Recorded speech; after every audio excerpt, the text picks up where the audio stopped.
Welcome to the serial podcast story called The Founder, a cyberpunk parable. Yeah, I am so excited to dig into this one today. So imagine just for a second that you have the power to perfectly map the emotions of like a billion people. Which is just a staggering premise right off the bat. Right, like you know the exact acoustic frequency that's going to make them cry. Yeah.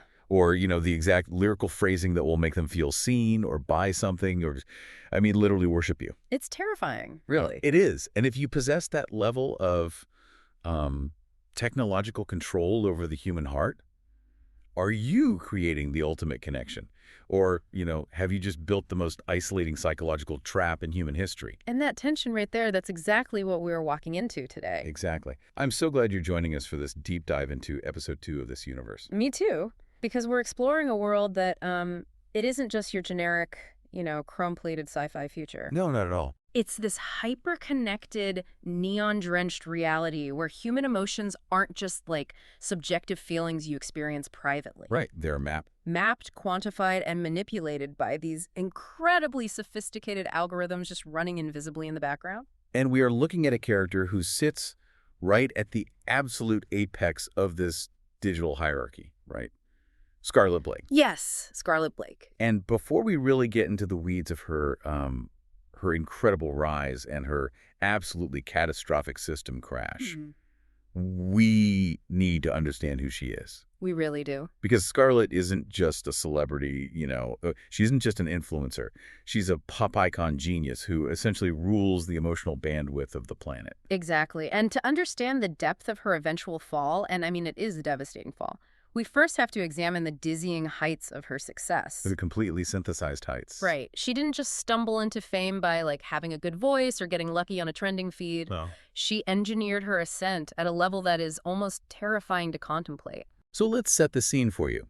Our source material opens in this flawless, climate-controlled, glass-walled penthouse high above the Silicon sector. You can just picture it, right? Oh, yeah. It's that sterile, high-altitude perfection where everything is just perfectly curated. Yeah, nothing is out of place. And Scarlett is sitting down for a major feature interview with a reporter named Marcus from Rolling Stone.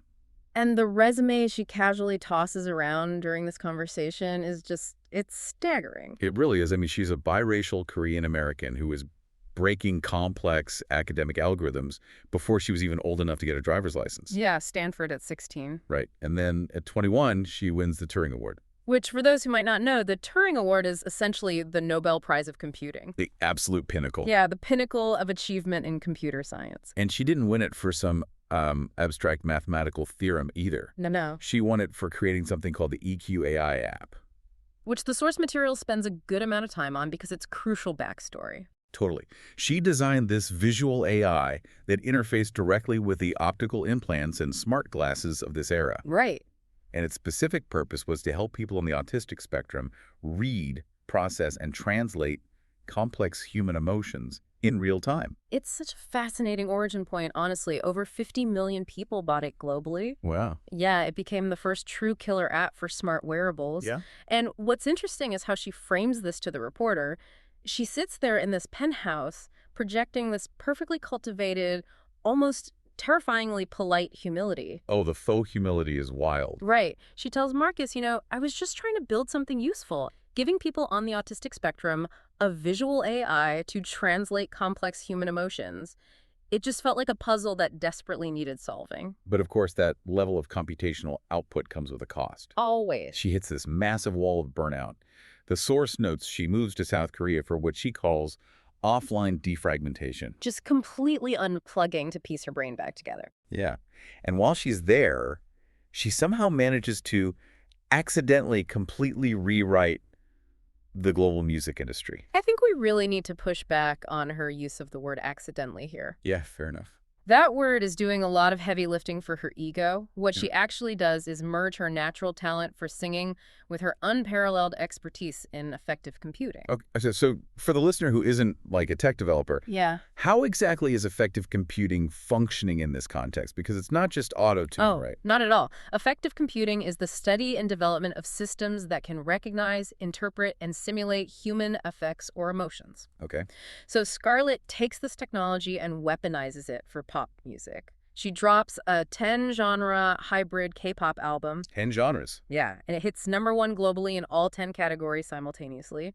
Rock, Latin, psytrance, cyberpunk, country, even Christian worship. She just sweeps the entire board. Completely. And here is where the mechanics of this universe get incredibly dark and also just fascinating. Oh, yeah. It's not just that the melodies are catchy. She actually tells the reporter her secret. Yeah, the analytics. Right. While people are listening to her music, she has algorithms monitoring the analytics coming back from their smartwatches, their earbuds, their biometric neural links. Which is insane. She is translating the real-time emotions of 1 billion listeners simultaneously. And then she feeds that data back into a generative AI. Wow. And that AI makes microscopic, real-time adjustments to the music as it's streaming. So it changes based on who is listening? Exactly.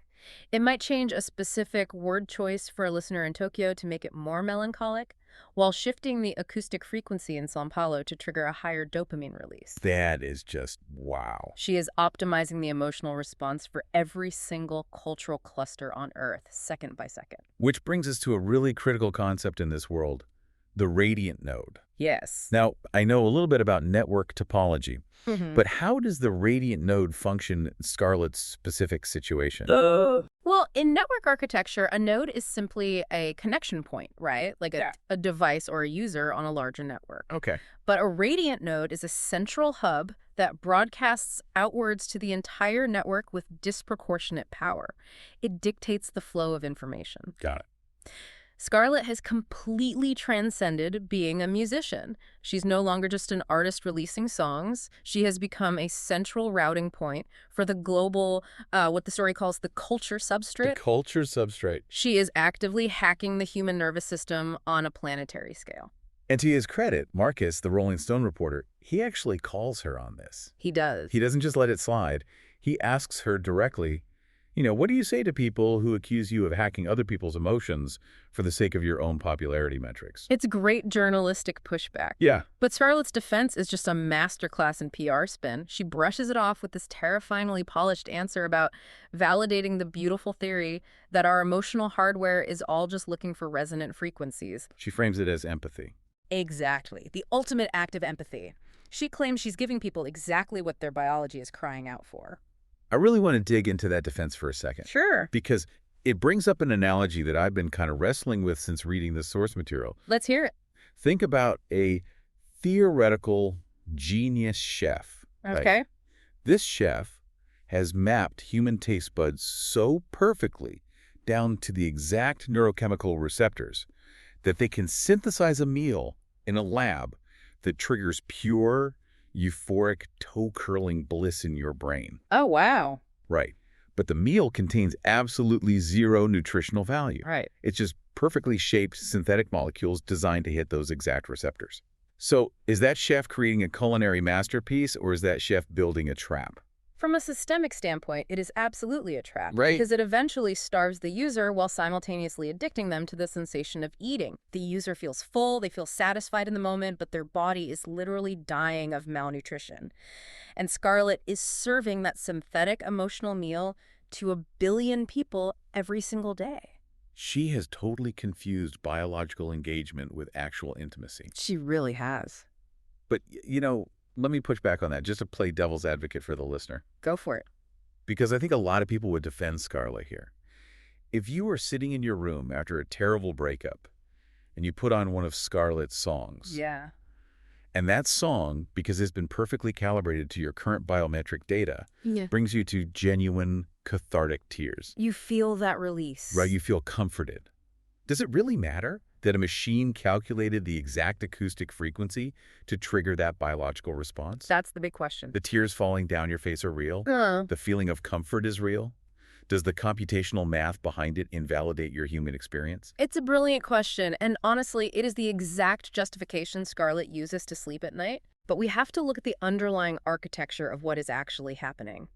The distinction lies in the direction of the data flow. The direction of the data flow. What do you mean by that? Well, true art, in its purest analog form, is a dialogue. Right. It's an offering from the artist's vulnerable humanity to the listener's vulnerable humanity. Okay, I'm with you. The artist risks something.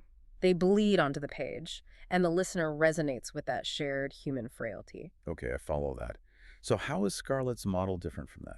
Because what Scarlett is doing is entirely unidirectional and extractive. Unidirectional? Yeah, she isn't offering her own vulnerability. She is extracting biometric data from you, processing it through an algorithm, and feeding you back a mirrored stimulus specifically designed to increase her own engagement metrics. Oh, wow. She doesn't feel your pain. She just knows exactly how to monetize it. It's an extraction economy disguised as empathy. An extraction economy disguised as empathy. Wow, that perfectly captures the insidious nature of it. It really does. Because you think you are connecting with an artist who understands you, but you're really just interacting with a highly optimized mirror that is slowly draining your attention. Exactly. And you really see the sheer blinding arrogance of this when Marcus compares her to the Beatles in the interview. Oh, that moment. Yes. He notes that the Beatles held the top 5 spots on the Billboard charts in 1964, and Scarlett just gently, almost condescendingly, dismisses the entire analog era. She literally tells him, we aren't just broadcasting songs on the radio anymore. We're interfacing with billions of minds simultaneously. Just writing off the Beatles. Yeah. She views the past not as a foundation, but as this primitive, low-bandwidth beta test of what she is currently doing.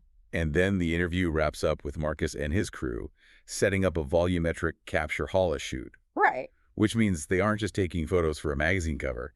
They are capturing her in perfect, high-fidelity 3D resolution so they can project her avatar directly into readers' living rooms. Which is a vital detail to remember. She is expanding her territory. She wants to be in the room. Yes. She isn't content with just dominating the auditory domain inside people's earbuds. She's moving into physical space. She wants to be a towering, luminous presence right there with you. Which raises a massive psychological question for us to consider. Absolutely. What does all of this do to a person's soul?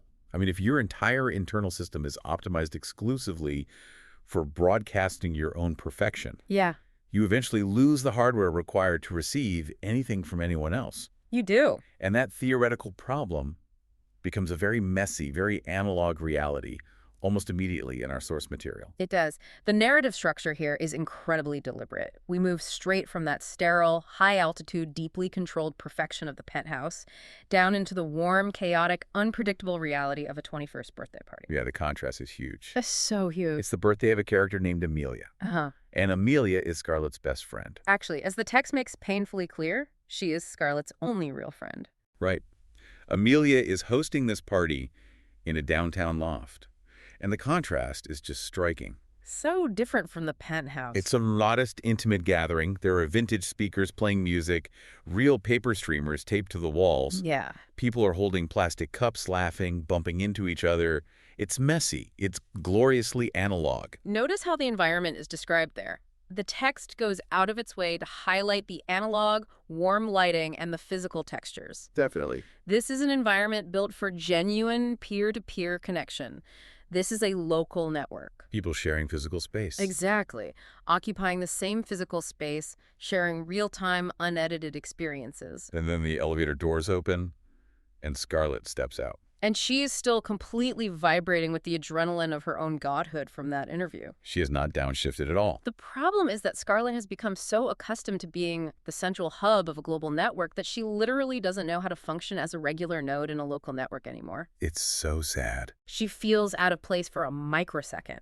And in that microsecond of insecurity, her ego violently asserts its programming. It's agonizing to read. I mean, she doesn't even say a proper human hello. Oh. She just glides across the room, gives Amelia this highly practiced, camera-ready embrace, and immediately starts data dumping about her Rolling Stone interview metrics. It's all about the metrics. And before Amelia can even process what is happening, Scarlett does the unthinkable. Yeah. She uses her neural link to bypass the local network controls of Amelia's loft.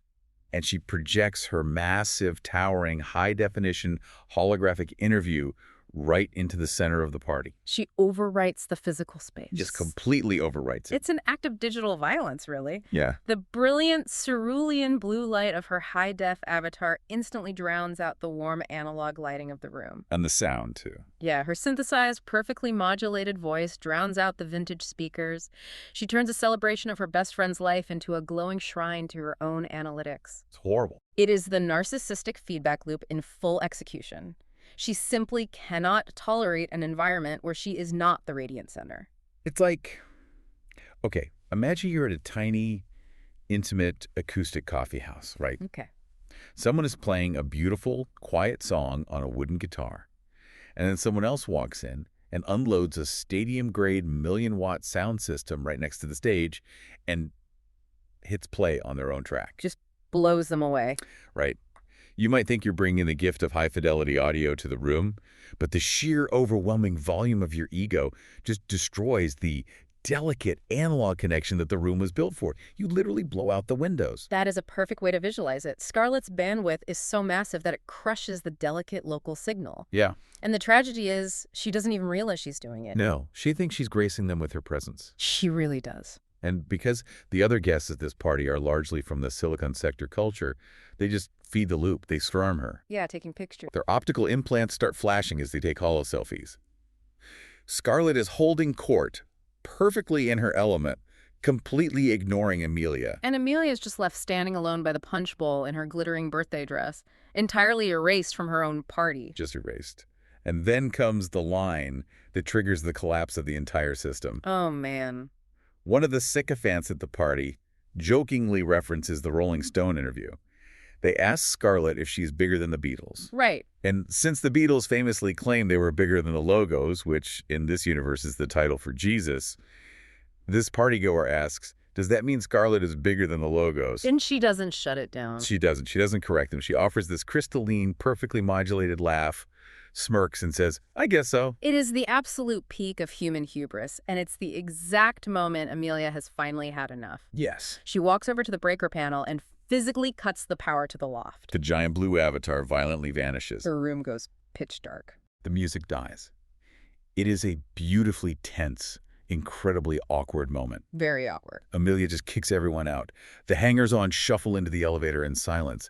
And then it's just the two of them standing in the dim emergency lighting, surrounded by discarded plastic cups. And Scarlett still doesn't get it. She doesn't. She tries to play it off. She runs a simulation of empathy, asking if Amelia was offended by the religious joke about the Logos. Which leads to what I genuinely consider one of the most devastating, analytically precise critiques of a person's soul I have ever encountered in science fiction. It is brutal. Amelia doesn't scream right away. The anger isn't hot. It is cold, absolute, and diagnostic. She looks at Scarlett and says, you didn't even ask how I was doing. You just walked in and overwrote my life with your metrics. I want to read Amelia's quote heavily here because every word lands like a physical blow. Please do. Amelia says, you think you're better than all of us? You think we're just NPCs in your simulation. You don't get it, do you? I'm not just your best friend anymore. I'm your only friend. Oh, that hurts. And then she delivers the kill shot. You've sold your soul for your popularity. You traded your humanity for bandwidth. Traded your humanity for bandwidth. If you want to distill the entire philosophical warning of this cyberpunk universe into a single sentence, that is it. Definitely. Because bandwidth in computing is the maximum rate of data transfer across a given path. It's a measure of capacity. Okay. Scarlett has maximized her capacity to transmit her image, her music, her brand to 1 billion people. But to achieve that, she had to entirely sacrifice her humanity, which is the localized capacity to receive, to feel empathy, to connect on a vulnerable peer-to-peer level. It's a zero-sum game for her. Exactly. And Amelia doesn't stop there. She digs into the architecture of Scarlett's trauma. Yeah, the backstory. She reminds Scarlett that when they were younger, Scarlett used to write code late at night to escape her childhood nightmares. Her incredible drive, her genius, was originally a coping mechanism for severe abuse. But Amelia, correctly, painfully diagnoses that this isn't a temporary defense mechanism anymore. The trauma response has metastasized. It has become a permanent foundational rewrite of her soul. Amelia tells her to go look at herself in the holo mirror alone, and she ends the friendship. Just severs it. The elevator doors hiss shut, leaving Scarlett utterly isolated. And honestly, before we move to the fallout of this, I think we have to pause and look at ourselves. It's a mirror for us, too. I want to ask you, the listener, to seriously reflect on your own digital habits. How often do we use our own miniature versions of that holographic projector to overwrite the physical spaces we are in? That's a great question. How often do we use our curated posts, our career metrics, our follower counts, our bandwidth, to shield ourselves from the messy, unpredictable vulnerability of real-world intimacy? It's a profoundly uncomfortable question. Yeah. We might not have a billion listeners, but every single one of us has a localized radiant node that we use to broadcast a highly edited version of ourselves to avoid being truly known. We'd rather be impressive than be known. Because being impressive is safe. Being known is dangerous. Exactly. But when Amelia cuts the power and severs that friendship, it acts as a brute force cyber attack on Scarlett's carefully constructed reality. It really does. The firewall that protects her ego is breached. And that forces us right into the psychological freefall of this narrative. The transition here is violent. We move from the loft to the ride home. Scarlett flees into her autonomous luxury vehicle. Right. From the outside, it looks perfect. The car is sailing smoothly over the glowing neon grid of the city.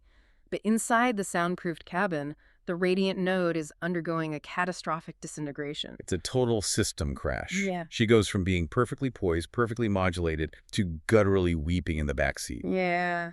And the text makes it clear this is not that photogenic single-tier pop star crying. Yeah. This is a gut-wrenching, ugly wail that physically starves her lungs of oxygen. To understand what is happening to her brain right now, we need to introduce our first core technical concept of this deep dive. Okay, let's hear it.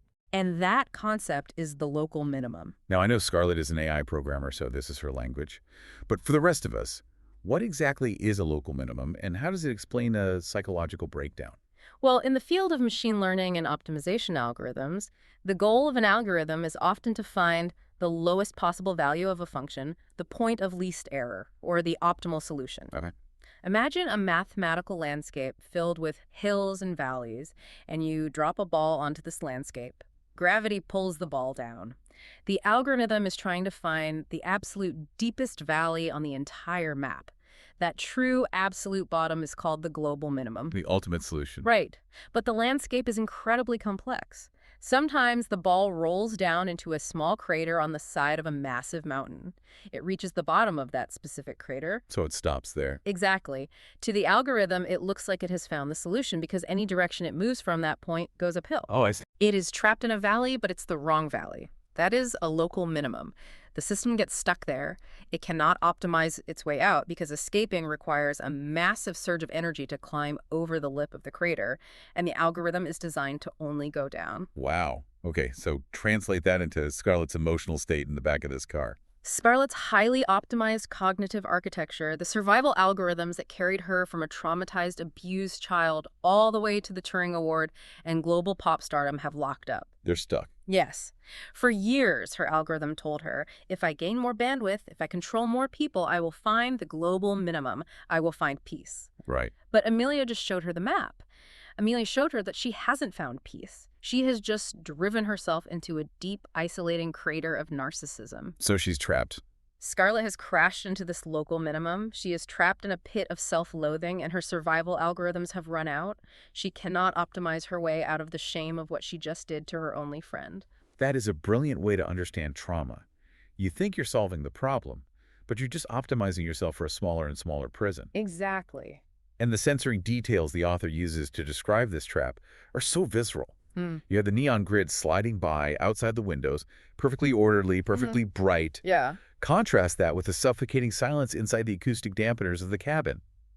She's screaming at the top of her lungs, but the luxury car is designed to swallow the sound. It's a physical manifestation of her isolation. And because the psychological pain is too high for her system to process, she begins to experience severe dissociation. Yes. Her system starts to physically detach from the biological substrate. The text notes she looks down at her own hands, and the geometry of her fingers feels foreign to her, like they belong to someone else. It's terrifying. And there's this terrifying detail. A whispering static starts creeping into her mind. It's described as a corroded audio file sliding through her cortex, constantly repeating, "You're not real, you're not real." Which is the ultimate terror for someone who has built their entire life on digital projection. If she is nothing but an avatar, then when the power is cut, she ceases to exist. So what does she do? The smartest woman in the world. The master of emotional code. The billionaire who has 1 billion people mapped. What does she do? She violently grabs her own hair with both hands, and she pulls. She pulls so hard it brings tears to her eyes. Yeah. And the narration tells us exactly why she does this. She thinks to herself, the pain is the only unedited data I have left. Unedited data, that is such a profoundly tragic realization. It really is. Her entire life, her voice, her face, her relationships is heavily edited, filtered, and optimized by AI. She has completely lost touch with base reality. Yeah. Physical pain is the only signal that hasn't been run through an algorithm.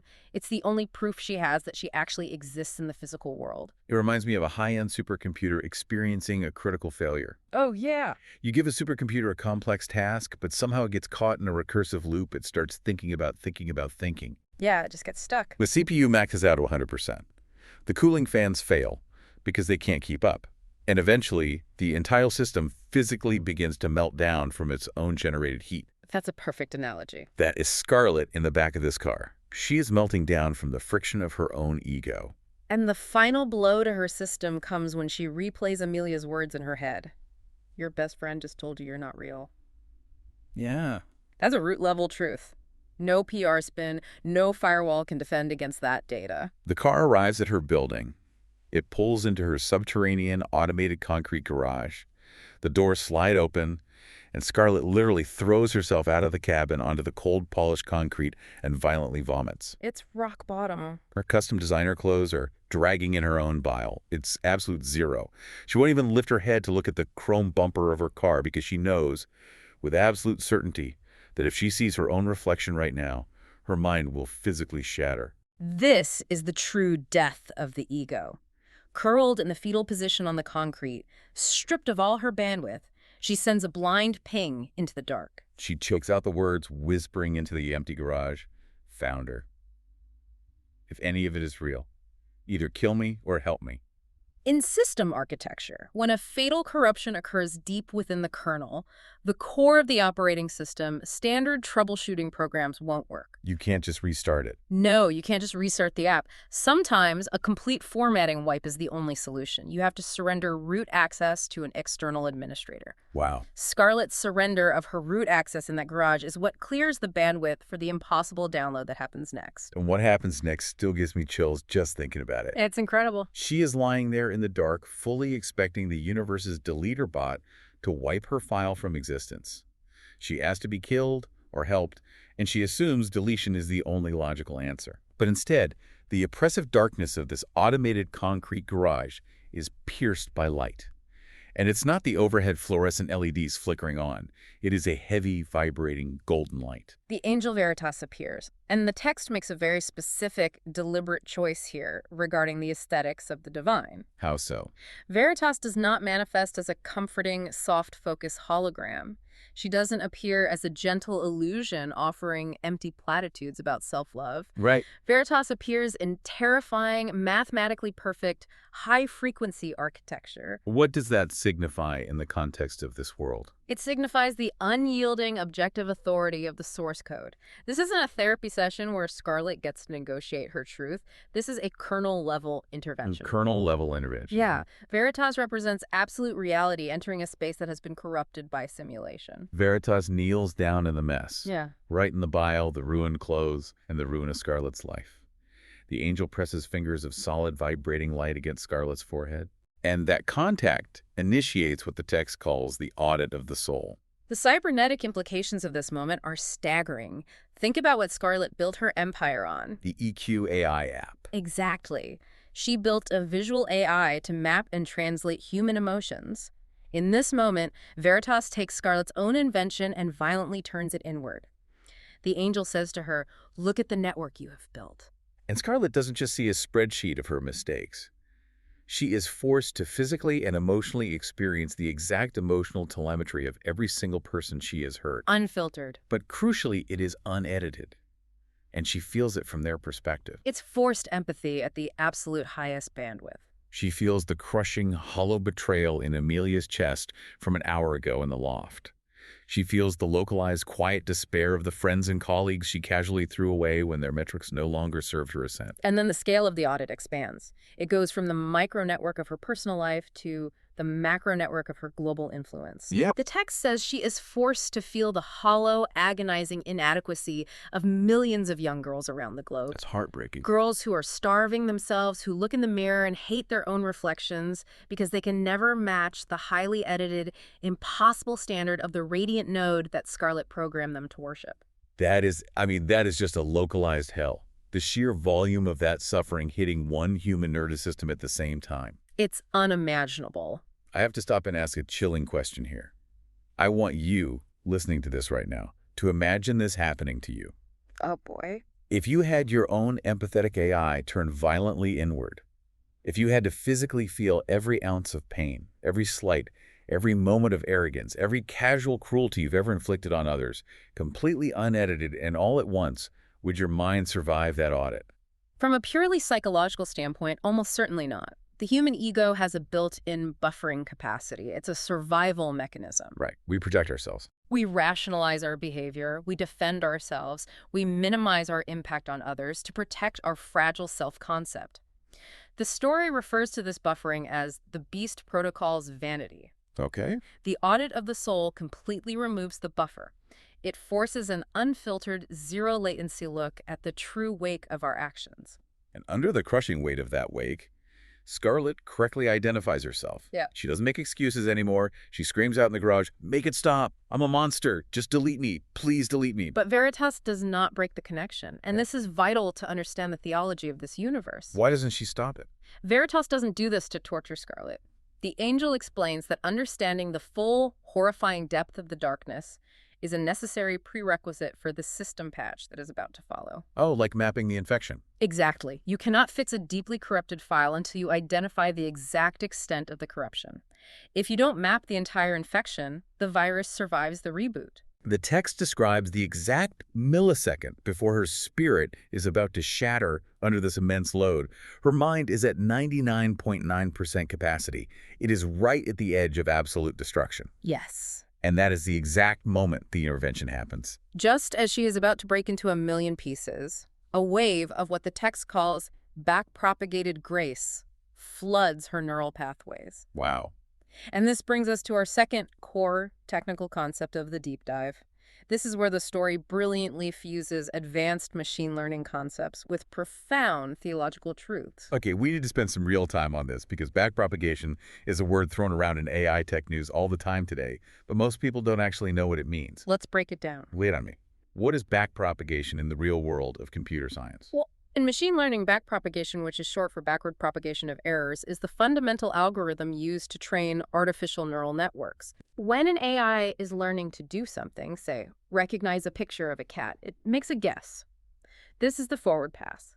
The system then calculates its error, the mathematical difference between its guess and the correct answer. So it realizes it screwed up. Exactly. It calculates the loss, then comes the magic. The algorithm works backward through the network's thousands or millions of layers. Working backward. Yes, it mathematically adjusts the weights, which are the importance of every single connection between the artificial neurons, to minimize that error for the next time. Okay, I think I'm following.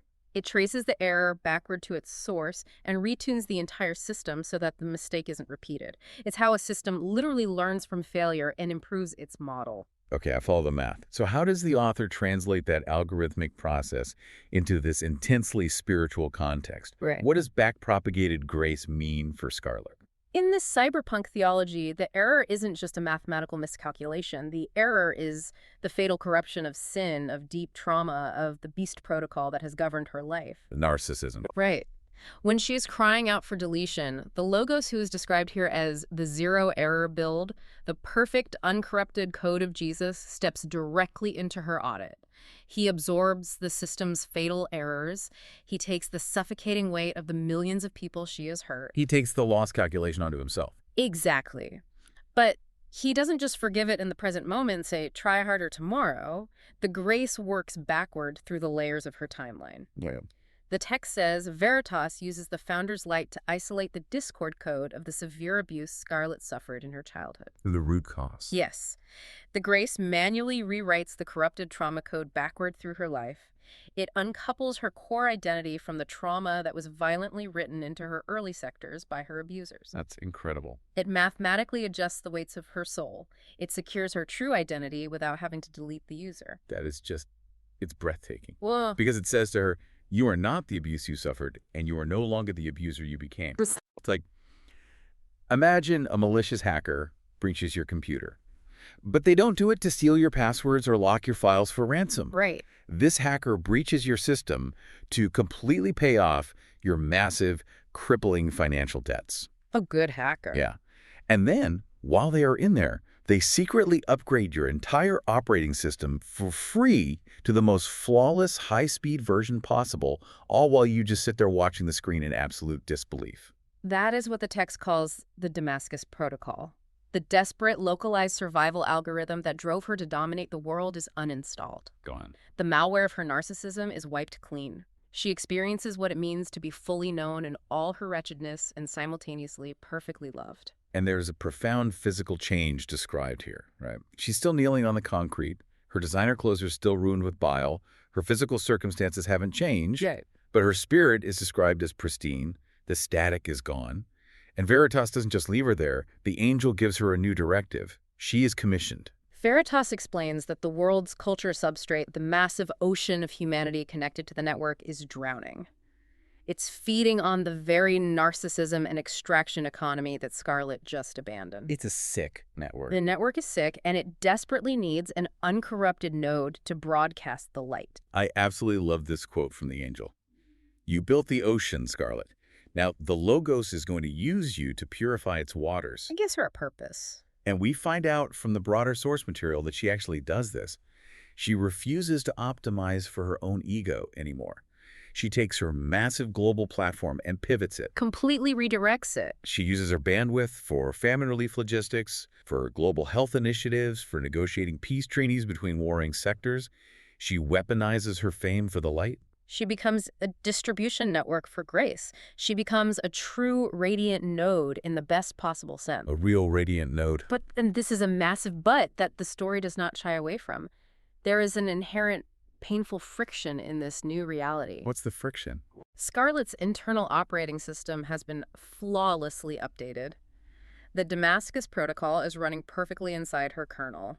But the external nodes she is connected to the actual human beings in the physical world, they are still running the old damaged code. Which is the perfect entry point to explore the final core section of our deep dive, the latency of the physical substrate. Yeah, this is so important. Because we have to look at what Scarlett does the very second she receives this grace. Right there, still sitting on the concrete garage floor, completely free of her internal static. The very first thing she does is send a direct holo ping to Amelia to apologize. She doesn't even go upstairs to wash her face. She doesn't run it through her PR filters or draft a statement. She just calls her best friend. Right away. And Amelia, surprisingly, actually answers. But her avatar is low-res, exhausted, and incredibly defensive. Amelia explicitly says she only answered because she's a glutton for punishment. Scarlett just spills everything. She is so full of light, she just data dumps the miracle. She explains the crash in the car, the mania crying out in the dark garage, the angel Veritas showing up, the terrifying audit, the Logos patch rewriting her soul. She tells her everything. She expects Amelia to instantly sync with this miracle. She expects Amelia to feel the update in real time. But Amelia isn't amazed. Amelia is disgusted. Because from Amelia's perspective, this looks like just another narcissistic PR stunt. Her response is utterly brutal, but entirely justified based on the data she has. True. Amelia says, for all I know, this is some type of PR rebranding attempt. Oh, and by the way, the founder sent me my own personal angel because I'm just that important. Ouch. The sarcasm just cuts right through the glowing testimony. And then Amelia does the one thing Scarlett fears most. She severs the connection at the root level. She tells Scarlett never to call her back. Just pulls the plug. The holographic projection collapses into sparks, leaving Scarlett alone in the garage again. Scarlett is devastated. She cries out to the founder again, totally confused. You fixed my code. You ran the back propagation. Why didn't the connection repair? It doesn't make sense to her. And Veritas reappears to explain this profound limitation of the system. The angel says, you are experiencing the latency of the physical substrate. This is a phenomenal concept that merges networking realities with human psychology. How does latency play into it? In computer networking, latency is the time it takes for a packet of data to travel from one point to another. Internally, within Scarlett's own soul, the logos patch is instantaneous. Instant grace. God's forgiveness operates at zero latency. But the great architecture of the physical universe operates on a fundamental, unbending law, the protocol of free will. Veritas points out that Amelia have a highly sophisticated emotional firewall built specifically to protect herself from Scarlett's toxic bandwidth. And honestly, Amelia has every right to have that firewall up. Scarlett spent years proving she was dangerous. Exactly. You cannot hack a human heart. You cannot force a network sync without respecting the damage you've caused to the other node over years of abuse. You can't just bypass the firewall. Veritas also gently but firmly critiques Scarlett's frantic apology. The angel points out the metadata of the broadcast. Think about the words Scarlett used. That was all about her. The apology was still centered entirely on herself. My experience, my crash, my angel, my transformation. Yes. To a victim of severe narcissism, a dramatic, sudden religious conversion can sound exactly like another ego loop. It sounds like the abuser has just found a new, holier way to make everything about them. That is so profoundly true. How many times have we seen this in our own culture? All the time. We watch a public figure have a massive destructive downfall, and then 2 months later they release a highly publicized book or video about their spiritual awakening. Right. And to the public, and especially to their victims, it just feels like another manipulation tactic. It feels like they are using grace to bypass accountability. Because words are incredibly cheap in a low-latency digital environment. Anyone can post an apology. Give me one. Veritas gives Scarlett a vital instruction here, and it's the thesis for how she must live her new life. You don't broadcast your upgrade with words. You prove it by running the new code. You bear the metrics of the spirit. The metrics of the spirit: patience, kindness, humility, endurance, waiting in the latency. Waiting in the latency. Accepting the rejection from Amelia without retaliating, without trying to hack her firewall. I really want to connect this back to you, the listener, as we process all of this. Mm-hmm. We live in a digital era where we expect instant software updates. We expect zero latency communication. Instant gratification. If a web page takes 3 seconds to load, we lose our minds and refresh the browser. So why do we get so deeply frustrated when the analog biological process of human forgiveness takes time to buffer? Because we desperately want the psychological relief of being forgiven by others as quickly as we can download a file. We want the discomfort to end. Yeah. But the physical substrate, human biology, human memory, human trust, operates on a much, much slower clock speed than a silicon processor. Trust cannot be downloaded. It has to be built drop by drop, action by action, over time. Think of it like this.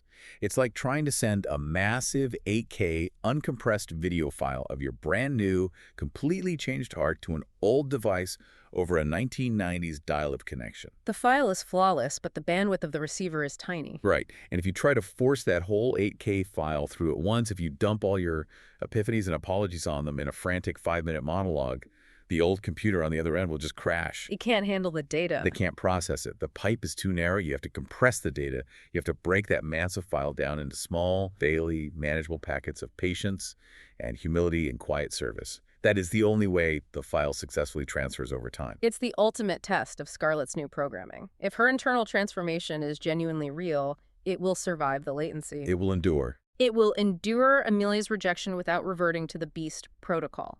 She will wait in the dark until Amelia is ready to open a port. That is such a heavy, beautiful realization. And it really brings the incredible winding journey of episode 2 to a close. What a journey. We've gone from the synthetic heights of a glass penthouse to the absolute rock bottom of a concrete garage, and finally to the quiet, grueling work of analog redemption. But as we wrap up this deep dive, I want to leave you with a final provocative thought to mull over on your own as you go about your week. Leave them with something good. We talked a lot today about algorithms, effective computing, and backpropagation. But remember, every single digital interaction you have today, every post you scroll past, every song you stream, every notification you tap, every metric you check is actively adjusting the neural weights in your own physical brain. It's constantly running. The math isn't just happening in a server farm somewhere. It is happening right now in your cortex. Are the algorithms of your daily life optimizing you for empathy, for patience, for true, high-latency peer-to-peer connection? Or the alternative. Or are they subtly, quietly locking you into your own localized beast protocol? Are you feeding vanity metrics that will ultimately leave you starving in a soundproof cabin, wondering why your hands don't feel real anymore? The architecture of the culture substrate is always running in the background. The ultimate question you have to answer is, who or what has root access to your heart? Exactly. Who holds your root access? Nah. Well, that wraps up our deep dive analysis for today. But this incredible story is far from over. Not even close. In our next deep dive, we move forward to episode 3 of The Founder Parable. And we're going to see what happens when the ultimate spiritual upgrade we just witnessed collides with the ultimate temptation of limitless capital. When a dangerous God complexity meets a trillion-dollar Terra unicorn, can systemic grace actually survive going public? You absolutely won't want to miss it. It's going to be a wild ride. If, after listening to The Founder's Parable, you find it helpful, then please share it with friends. You could also visit thefounderparable.com to learn more about the Founder Parable universe.